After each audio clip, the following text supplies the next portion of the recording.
సృష్టి కమ్మిన జీవితంలో వెలుగు నింపావయా, వ్యర్థముగా ఉన్న జీవితానికి అర్థం చూపావయా. దేవుని యొక్క సన్నిధిలో ఉన్నటువంటి మీ అందరికీ యేసుక్రీస్తు నామములో శుభాలు వందనములు తెలియజేయుచున్నాము. సమయములో బైబిల్ గ్రంథంలో నుంచి ఒక మాట చదువుకొని ప్రార్థన చేసుకుందాం. అందరం కొరక మీకు బైబిల్ గ్రంథంలో నుంచి కీర్తనల గ్రంథము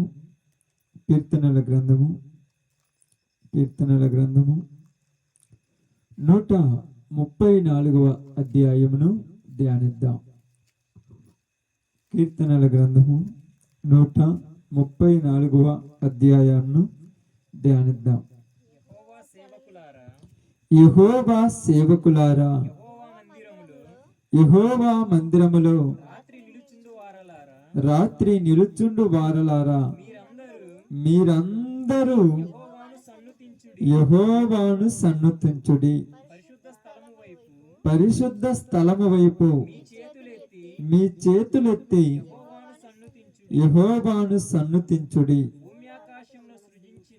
భూమి ఆకాశమును సృజించిన యెహోవా సియోనులో నుండి నిన్ను ఆశీర్వదించునుగాక. ఆమేన్. మంచిది. దేవుని యొక్క సన్నిధిలో ఉన్నటువంటి మన అందరం కొడుక జాగ్రత్తగా ఈ యొక్క సందర్భాన్ని ఆలకిద్దాం. యాత్రా కీర్తనలు అంటారు. 120 నుంచి 134 వరకు ఈ కీర్తనలను ఏమంటారు? యాత్ర కీర్తనలు అంటారు. వారు యాత్ర చేస్తూ పాడుకున్న పాటలు. యాత్ర అంటే ప్రయాణం చేసేటప్పుడు పాటలు పాడుకుంటూ నడిచినారు వాళ్ళు. ఎందుకు పాటలు పాడుకుంటూ నడిచారంటే, వారు మార్గములలో పాటలు ఎలా పాడారంటే దేవునిని స్తుతించుకుంటూ ఆరాధించుకుంటూ పాటలు పాడుతూ వెళ్ళారు. ఆ సందర్భంలో రాసినటువంటి కీర్తనలో నుంచి కీర్తన మనం ఇప్పుడు ధ్యానించుకుందాం. ఇక్కడ ఏమంటున్నాడంటే, యెహోవా సేవకులారా అన్నాడు. యెహోవా సేవకులారా. ఎవరు యెహోవా సేవకులు? యెహోవా సేవకులారా, యెహోవా మందిరములో రాత్రి నిలుచుండు వారలారా, మీరందరూ యెహోవాను సన్నుతించుడి. ఆమేన్. ఇక్కడ యెహోవా సేవకులు అన్నారు. ఎవరు యెహోవా సేవకులు? సేవకులు అంటే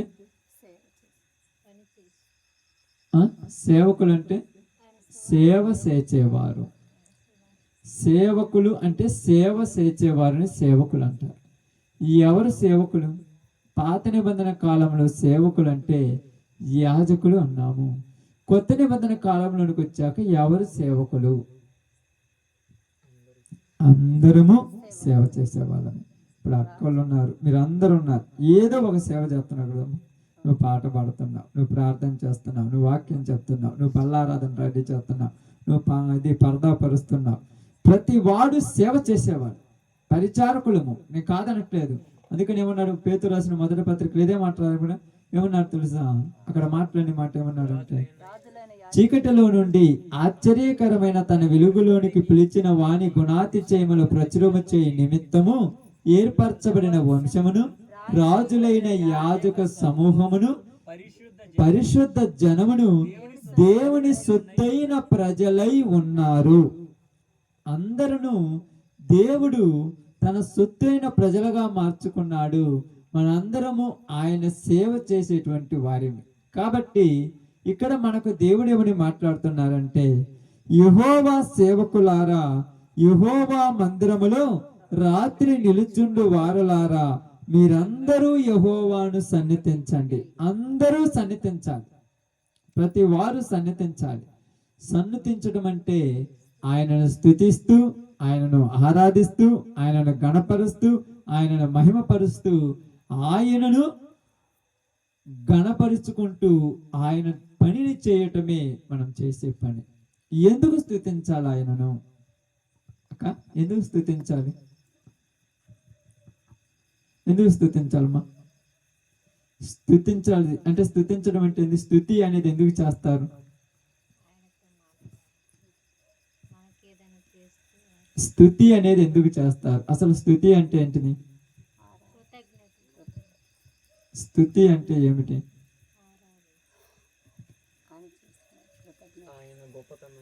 ఆయన గొప్పతనమును అదే పొగడటము అంటారు. స్తుతి పొగుడుతుంటారు. ఇందాక సహోదరుడు ఒక పాట పాడారు. ఆ పాట పాడినప్పుడు నేను ఇది చెప్పాలనుకున్నాను. ఏం పాట పాడారు గుర్తుంది మీకు? యెషయా గ్రంథము 6వ అధ్యాయంలో ఉన్న సందర్భాన్ని పాడారు. అక్కడ దూతలు ఏమని స్తుతిస్తున్నాయంట? దేవుడు యెహోవా పరిశుద్ధుడు పరిశుద్ధుడు పరిశుద్ధుడు పరిశుద్ధుడు పరిశుద్ధుడు పరిశుద్ధుడు పరిశుద్ధుడు అని ఏం చేయుచున్నాయంట? మానక చదవండి అమ్మా ఆ సందర్భాన్ని. యెషయా గ్రంథం 6వ అధ్యాయం. సర్వలోకము ఆయన మహిమతో నిండి ఉన్నది అని గొప్ప స్వరముతో గాన ప్రతిగానములు చేయుచుండిరి. వారి కంఠస్వరము వలన గడప కమ్ములు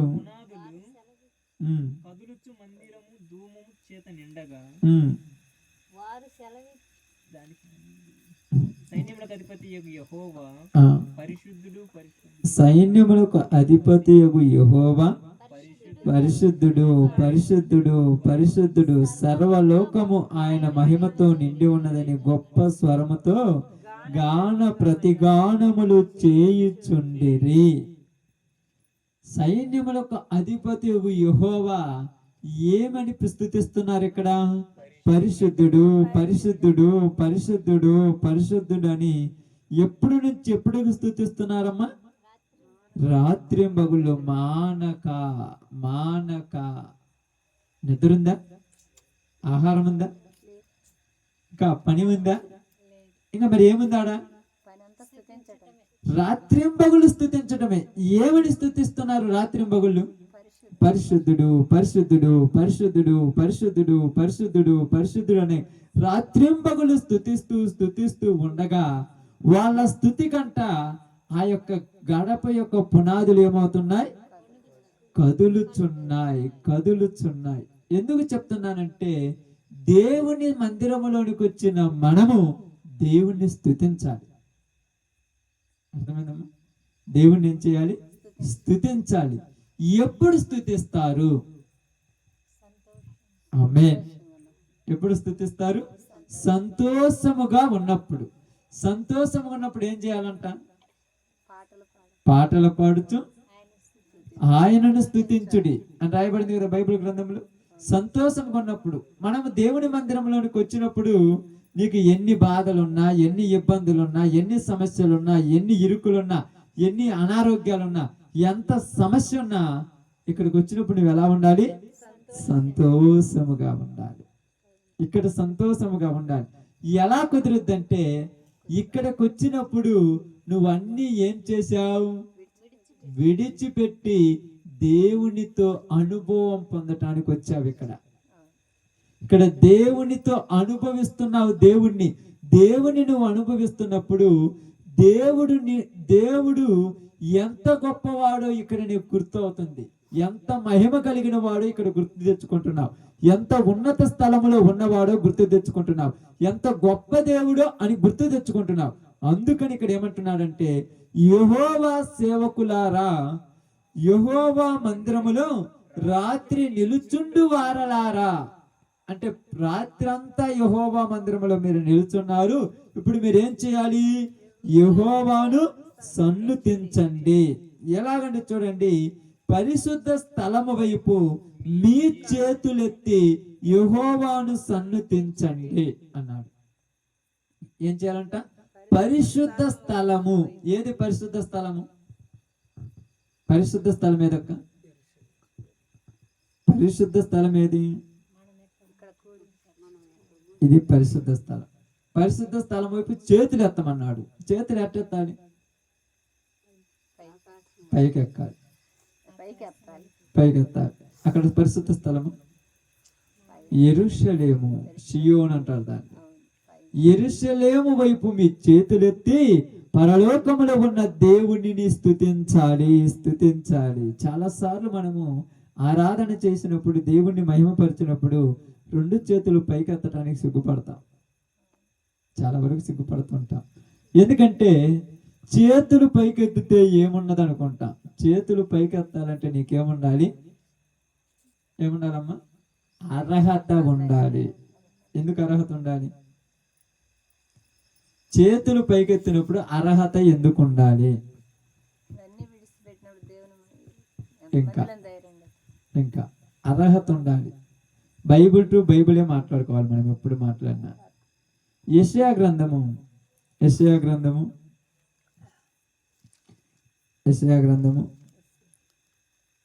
5వ అధ్యాయం అనుకుంటాం. చూద్దాం. నేను చదివిస్తాను జాగ్రత్తగా. 1వ అధ్యాయము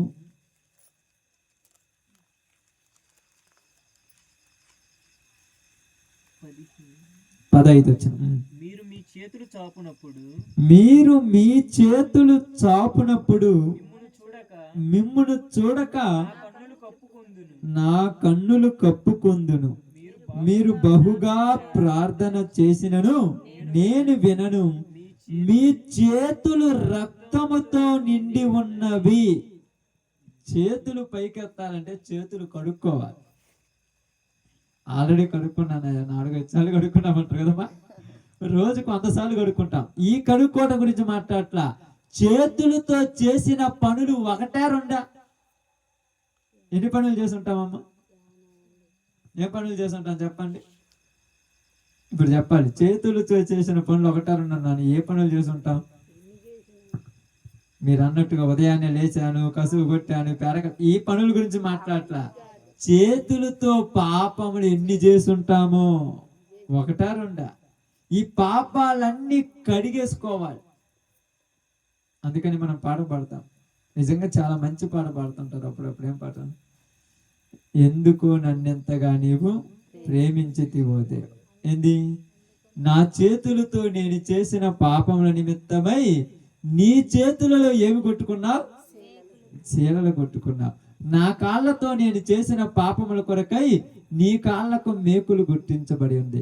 నా శిరస్సుతో నేను చేసిన పాపముల నిమిత్తమై నీ శిరస్సును మెల్లో కిరీటం పెట్టబడి ఉన్నది. ఇవన్నీ గుర్తు తెచ్చుకున్నప్పుడు మన చేతులు పాపములతో నిండి ఉన్నాయేమో. ఈ చేతులతో పాప పనులు చేస్తుంటాము. ఈ చేతులతో పాపపు ఆలోచనలు ఆలోచిస్తుంటాము. ఈ చేతులతో పాపపు క్రియల గురించి తపన చెందుతుంటాము. చెడ్డ వాటిని తీసుకోవటము, చెడ్డ మోసం చేసిన డబ్బులు తీసుకోవటము, మోసం చేసి వేరే వాడిని దొంగలించుకోవటము, వేరే వాళ్ళది తీసుకొని దాచిపెట్టుకోవటము, ఇలాంటివన్నీ చేస్తుంటాను. ఈ చేతులను కడుగుము అంటాం. రెండోది ఏంది? స్తుతి. అంటే స్తుతి దేంతో చేస్తాం? నాలుకతో, పెదవులతో స్తుతి చేసినప్పుడు మన పెదవులు ఎలా ఉండాలక్క? పరిశుద్ధంగా ఉంటున్నాయా? చదవండి యెషయా గ్రంథంలో మాట. చూడండి ఎంత బాగుంది.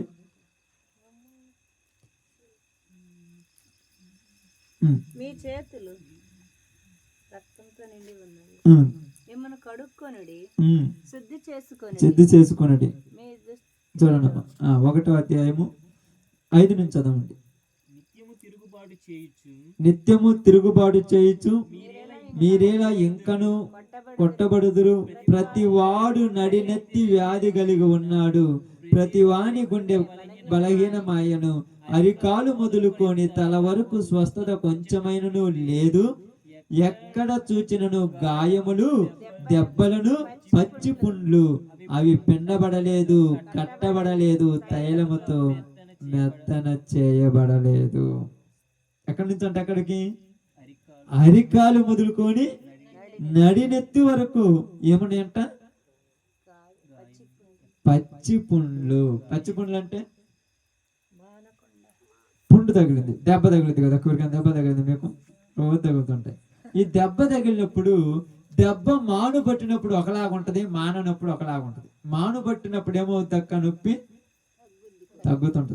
తగ్గుతుంటది. అదే మానకపోతే అంటే పచ్చి పుండ్లని ఎందుకు అన్నాడంటే మానుకోవాలి కొన్ని పనులు. మనం దేవుని మందిరంలోనికి వస్తున్నారు, రెండు చేతులు పైకెత్తుతున్నారు, మోకాల మీద కూర్చుంటున్నారు.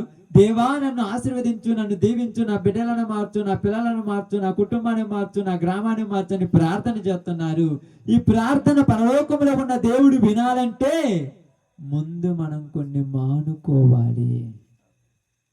పచ్చి పుండ్లను ఎందుకు అన్నాడంటే, పుండు కొంచెం కూడా మానట్లా.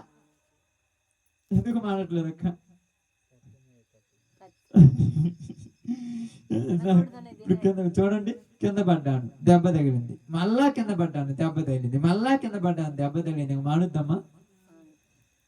నేను పొద్దున్న ఆదివారం అనుకో, నేను పొద్దున్న పాపం చేశాను, ప్రభువా నన్ను క్షమించన్నా. మళ్ళా మధ్యాహ్నం పాపం చేశావు, క్షమించన్నా. మళ్ళా సాయంత్రం పాపం చేశావు, క్షమించన్నా. పుండు మానుద్దా?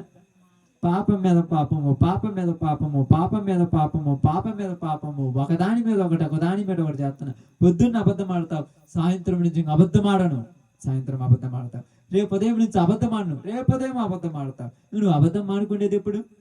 నువ్వు అబద్ధం మానుకోలేదు కనుక నీ పుండు ఇంకా పచ్చిగానే ఉన్నది. నీ బూతు మాటలు మానుకోలేదు కనుక నీ పుండు ఇంకా పచ్చిగానే ఉన్నది. నువ్వు చూసేటువంటి ఆ సినిమాలు, సీరియళ్ళు మానుకోలేదు కనుక నీ పుండు ఇంకా పచ్చిగా ఉన్నది. అందుకని అన్నాడు, శిరస్సు మొదలుకొని అరికాలు వరకు ఎక్కడైనా కొంచెమైనా స్వస్థత లేదంటమ్మా. ఇక్కడ నుంచి ఇక్కడ దాకా కొంచెం కూడా స్వస్థత లేదంట. అవకాశం వస్తే అన్నీ చేయటానికి రెడీ అయిపోయారంట జనాలు. అన్నీ చేస్తారంట. అన్నీ మేమెందుకు చేస్తామంటే అన్నిటి కొరకు తమ్మును తాము సిద్ధం చేసుకున్నారు జనం. అందుకని ఇక్కడ ఏమన్నారు చూడండి, మీరందరూ యెహోవాను సన్నిధించమన్నాడు. సన్నిధించాలంటే ముందు అర్హత ఉండాలి. నాకు దేవుని మందిరంలోనికి వచ్చి ప్రార్థన చేయాలంటే అర్హత ఉండాలి. ఎందుకంటే ఇదిగో బైబిల్ గ్రంథం రాయబడింది, దేవుడు పాపుల మనవి ఆలకించునా అని రాయబడి ఉన్నదంట. దేవుడు పాపుల మనవి ఆలకించునా అని రాయబడింది. ఆలకిస్తాడా, ఆలకించడా? బాగినాడు. దేవుడు పాపుల మనవి ఆలకిస్తాడా, ఆలకించడా? చెప్పండి ఎవరైనా, తప్పేం లేదు. ఆలకిస్తాడా, ఆలకించడా? ఆలకిస్తాడు. అవునా? అవునా? యేసు ప్రభు వారు ఒక ప్రాంతంలోనికి వెళ్ళారు. వెళ్ళిన తర్వాత అక్కడ ఒకనికి స్వస్థత చేశాడు. ఒక దెయ్యం పట్టిన వాడికి, గుడ్డి వాడికి, గుంటి వాడికి స్వస్థత చేశాడు. స్వస్థత చేసిన తర్వాత అక్కడ ఉన్న వాళ్ళందరూ వచ్చి ఏమంటున్నారంటే, ఇదిగో నీ కార్యం చేసింది తప్పుడు వల్ల ఆయన మంచోడు కాదంటే, అక్కడ వాళ్ళలో కొంతమంది అంటాడు, నేను ఏమని గ్రహిస్తున్నానంటే దేవుడు పాపులు మనం ఆలకిస్తాడా, ఆలకించడు. అంటే ఈ మనుషుడు పాపి కాదు, ఇతడు నీతిమంతుడై ఉండి కార్యం చేయుచున్నాడు. ఈ రోజు మనము కూడా తప్పులు చేసి ప్రార్థన చేస్తున్నాము కనుక మన ప్రార్థన దేవుడు ఆలకించటంలా, అది గమనించాలి. మీరు అనుకోవచ్చు, ఎందుకంటే ఇందాకనే చదివించానుగా యెషయా గ్రంథంలో, పాపులు మనవి దేవుడు ఆలకించడు. ఎందుకంటే చూడండి, మీరు ప్రార్థన చేసినప్పుడు నేను ఎందుకేనంట, మీ చేతులు కడుక్కొని ప్రార్థన చేయండి, మీ నోరు కడుక్కొని ప్రార్థన చేయండి, మీ కాళ్ళు కడుక్కొని ప్రార్థన చేయండి అంటే, ఇప్పుడు వీళ్ళు ఏం చేయడం ప్రారంభించారమ్మా? ఏం చేయడం ప్రారంభించారక్క? ఏం చేయడం ప్రారంభించారు చెప్పండి అమ్మా? స్నానం చేయాలి. నేను ఎందుకు ప్రార్థనకి స్నానం చేయాల్సింది స్నానం కాదు. శుభ్రంగా పనిలో నుంచి మురికి బట్టలు, మురికి గుంటలు, మురికి మంతులు వచ్చి కూక తప్పు లేదు. ముందు స్నానం చేయాల్సింది లోపల. ఈ శరీరాన్ని దేవుడు చూడ్డు, ఇది మట్టి అని ఆయన తెలియదు, చేసినోడికి తెలియదు మట్టి అని. ఇప్పుడు లోపల చేయాలి. ఏంది? ఉదయాన్నే లేచినమ్మంటే ఈ ఇంటి పక్కన వాళ్ళని తిడతావు, ఇటు లేచిన ఇటు పక్క వాళ్ళని తిడతావు, ఎదురో కుక్కొస్తే కుక్కని తిడతావు, నక్కని తిడతావు, పందిని తిడతావు, కోడిని తిడతావు. దేది తిట్టలేదు అనకూడదు. నీ నేటి నుండి ఎప్పుడు శపించుటయు, దూషించుటయు, పాపము, అన్యాయము, అక్రమము ఇన్ని పెట్టుకొని ఇప్పుడు ఈ నోటితోనే మళ్ళా వచ్చి ఏం చేస్తున్నా? యేసయ్యా వందనాలు దేవా, నీలాంటి గొప్ప దేవుడు ఊరు లేడయ్యా, నువ్వు చెప్పుతే ఏదైనా జరుగుద్దయ్యా, ఇప్పుడు చెయ్యి ప్రభు అన్నావు. ఆయన అన్నాడు, ముందు నీళ్లు పోసుకోరా, స్నానం చేయమన్నా. నేను స్నానం చేశానంటే ఈ స్నానం కాదు, నీ శరీర అవయవాలలో పాతుకుపోయిన ఆ మురికి కడిగేసుకోమన్నాడు. అందుకే అన్నాడు, యెహోవా మందిరములో రాత్రి నిలుచుండు వారులారా. రాత్రికి పగులంతా పాపాలు చేసి వచ్చి రాత్రి వచ్చి నిలబడ్డారంట. స్తోత్రం అని. ముందేమన్నాడు, ముందు పోయి కడుక్కొని రండి అన్నాడు. పగులంతా ఏ పనులు చేశారమ్మా? పగులంతా పనులు చేయలేదు అక్క మీరు? అన్ని పనులు చేశారు. పనులు చేసిన దగ్గర ఎన్ని తప్పులు చేశారో గుర్తుపెట్టుకోండి. ఇప్పుడు ఎన్ని తప్పులు చేస్తుంటారు గుర్తొస్తాడు ఒక్కొక్కరికి. ఉదయం 9 గంటలకు 6 గంటలకు అది లేసేది. అంతకుముందు లేలేరు. 5ంటికి లేచినా కూడా బయటికి రాలేరు కదా. 5ంటికి లేచినప్పుడు ఒక అరగంట, పావు గంట, 10 నిమిషాలు, 5 నిమిషాలు ప్రార్థన చేసుకుంటారు. ఎక్కువ సమయం చేయరు, ఎందుకంటే చేయటానికి రాదు. ప్రార్థన చేసుకుంటారు. ప్రార్థన చేసిన తర్వాత ఏం జరుగుతుందంటే బాగా గమనించి ఆలోచించండి, జాగ్రత్త గమనించండి. ఇప్పుడు ఎలా ఉంటదంటే ప్రార్థన చేసిన తర్వాత ఇంకా ప్రారంభిస్తారు. ఏంటిది?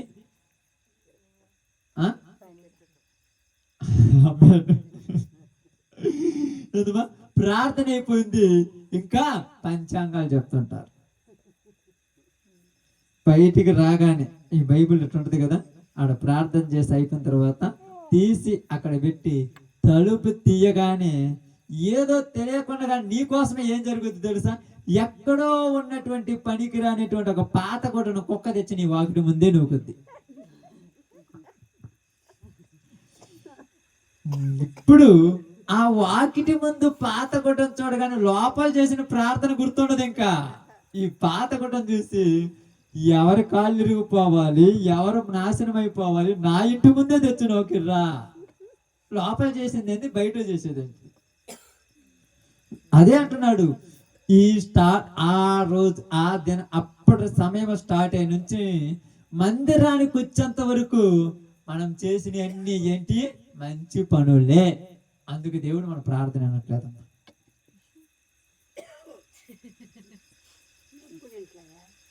ఇంకెప్పుడు ఏంటంటే కడిగేసుకోవాలి కదక్క.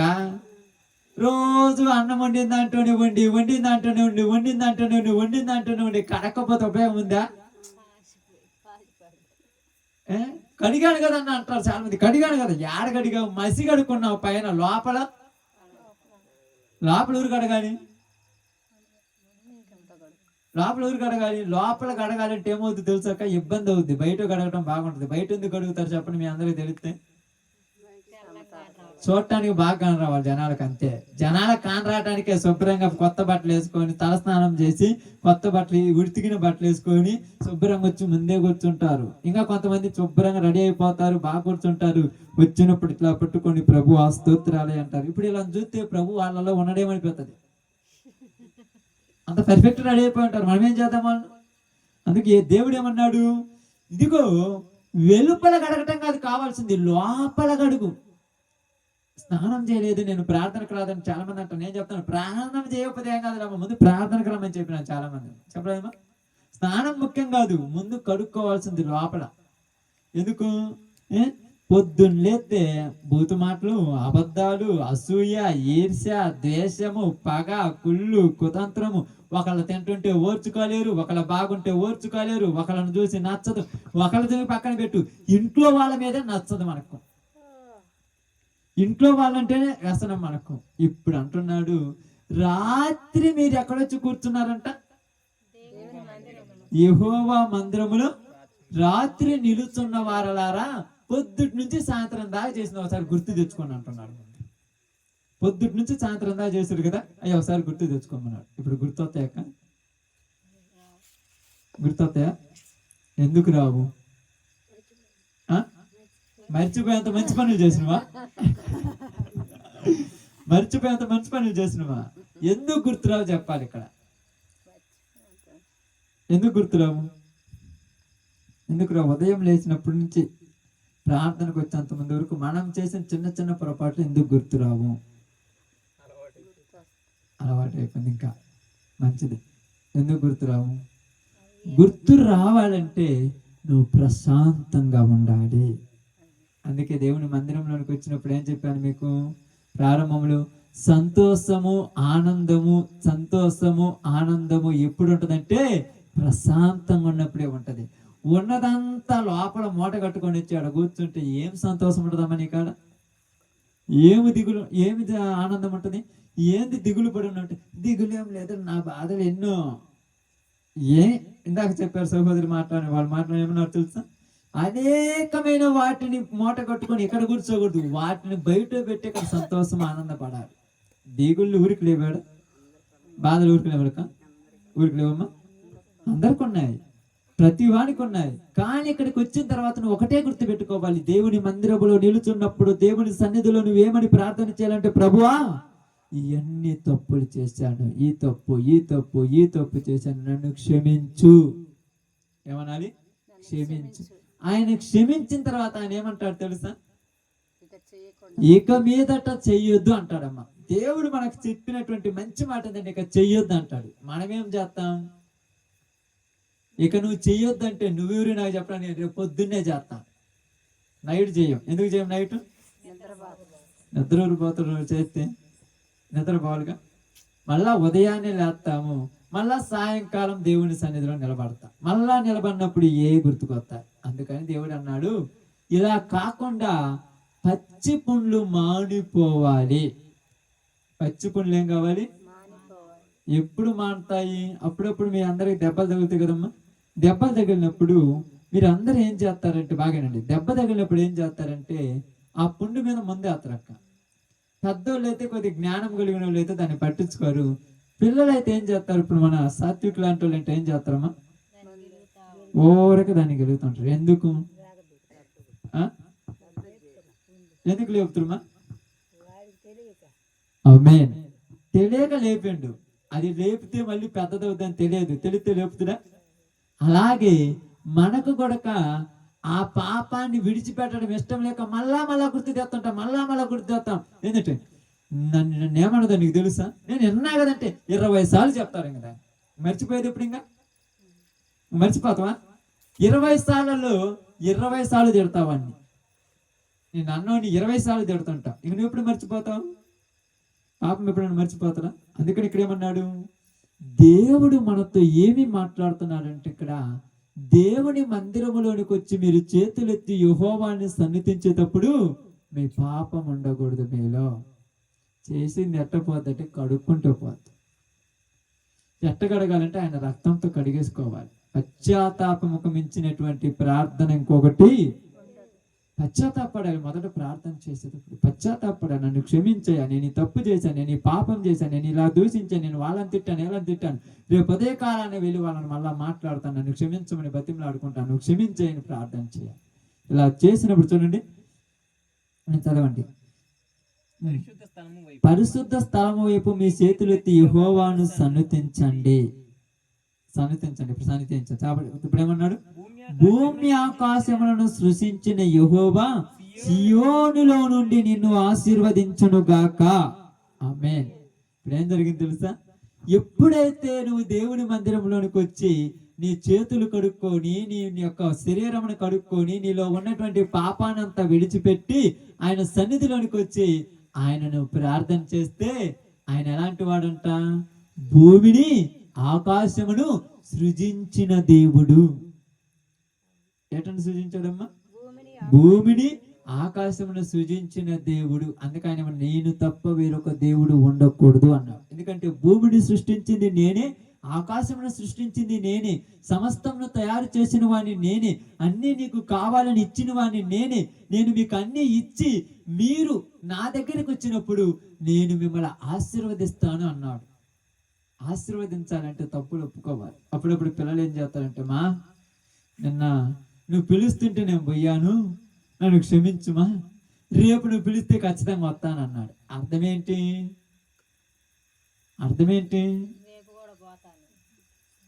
ఇప్పుడు నీతో అవసరం ఉంది అని. నువ్వు 100 రూపాయలు 10 రూపాయలు ఇవ్వాలి కదా, డబ్బులు వరకు ఇస్తా.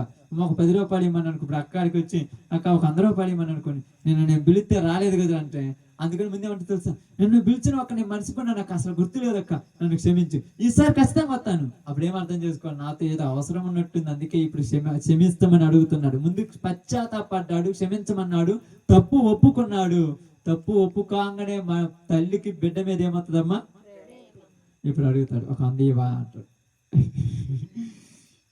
ఏం అర్థం కాదు. ఎత్యాలా ఇవ్వకూడదా? తప్పు ఒప్పుకున్నా, నా కుమారుడికి నేను కాకపోతే ఇంకెవరిస్తారమ్మా? ఎమ్మటే తీసిచ్చేస్తాడు, తీసుకొని పోతాడు. అలాగే దేవుడు మనతో కూడా ఏం మాట్లాడుతున్నాడంటే, మనం ఎప్పుడైతే మన పాపాలు ఒప్పుకొని పశ్చాత్తాపడి దేవుని సన్నిధిలో ఆయన పాదాల మీద పడి ఆయనను మొరపెడతామో, అప్పుడు ఆయన మన మీద ఏమంటాడు తెలుసా? నా బిడ్డ తప్పులు ఒప్పుకున్నాడు కదా, నా బిడ్డను క్షమించాను. క్షమించిన వెంటనే మనం ఏమడుగుతాం తెలుసా? నన్ను ఆశీర్వదించవయ్యా, నన్ను దీవించవయ్యా. అందుకని ఏమన్నాడు తెలుసా? నేను నిన్ను దీవిస్తున్నాను అన్నాడు. అదే రాయబడి చూడండి ఇక్కడ, సియోనులో నుండి నిన్ను ఆశీర్వదించును గాక. సియోనులో నుండి దేవుడు నిన్ను ఆశీర్వదిస్తాడు. ఎప్పుడు ఆశీర్వదిస్తాడంటే, మనము దేవుడికి నచ్చినట్టుగా దేవుని సన్నిధిలో ఉన్నప్పుడు. దేవుని సన్నిధికి వచ్చి ప్రార్థనకు వచ్చి ఇంటికి పోయినంత మాత్రాన ఆశీర్వాదాలు రావమ్మా. ఇక్కడికి వచ్చిన తర్వాత ఏం చేయాలంటే, మొట్టమొదట మనము చేసిన అపరాధములను, పాపములను ఒప్పుకోవాలి. రెండోది, ఒప్పుకున్న తర్వాత మన మనసు ఏమైపోద్ది? ఏమైపోద్ది? తేలికగా ఉంటుంది, ప్రశాంతంగా ఉంటుంది. ఎప్పుడైతే మనం ప్రశాంతంగా ఉంటామో అప్పుడు మనలో ఏముంటదక్క? సంతోషం ఉంటుంది. మీకు తెలుసు కదా, మీరు ఎప్పుడైనా అలవాటు కోసం చెప్తాను, ఎండాకు మొదలకి ఎప్పుడైనా బూరదాక ఎందుకు బాగాలేదా? చాలా మంది అలవాటు ఉంది. ఓకే, అలవాటు ఉంటే మంచిది, లేకపోతే గడ్డికి అయినప్పుడు బుర్ర ఏదైనా మొయ్యటానికి బుర్ర, ఆ బరువు కిలోమీటర్ దూరాన్ని ఎత్తుకున్నారు నెత్తిన, మోస్తూ వస్తున్నారు. దగ్గరికి వచ్చే కొద్ది బరువు ఏమవుద్దుమా? పెరుగుతూనే ఉంటుంది. బరువు ఎక్కువ అవుతుంటది. అప్పుడు అనిపిస్తుంది దించుకుంటే బాగుండే అని, దించుకుంటే బాగుంటుంది. అప్పుడే దించుతామా?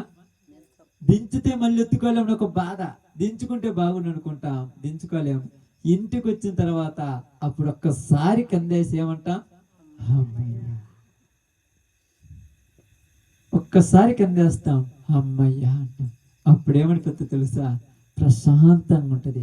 దేవుని మందిరంలోనికి వచ్చిన తర్వాత నీ జీవితంలో, నా జీవితంలో మనము చేసిన ఆలోచనలు కానీ, దురభిమానము కానీ, పాపము కానీ, వ్యసనము కానీ ప్రతి దాన్ని తీసి పక్కన పడేసి ఇక్కడ ప్రశాంతంగా ఉండాలి.